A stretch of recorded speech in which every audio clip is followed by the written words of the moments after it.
stocks ended higher Monday on the eve of the November 8th midterm elections, with Republicans favored to win a majority in the House of Representatives, ushering in a divided government, a scenario often favored by investors. The Dow ended more than 1.25% higher, while the S&P 500 and NASDAQ finished up just shy of 1%.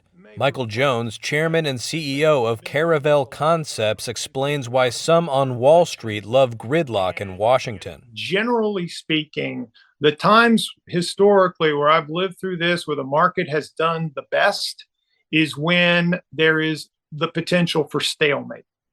Because the great thing about stalemate is it's predictable. Nothing's going to happen.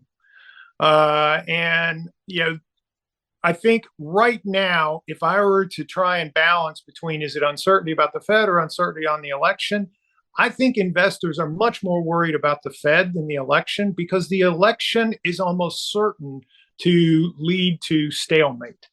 The odds of the House flipping back to the Republicans are overwhelming based on the polls, the betting houses, all of the various standard things that you look. And all you have to have is one of the Congress's houses flip and you get stalemate. Shares of Meta Platforms jumped following a report saying the company was planning to begin large-scale layoffs this week. The stock has slumped more than 70% so far this year. Recently beaten down shares of Microsoft and Google parent Alphabet also rallied, contributing heavily to the S&P 500's gain for the session.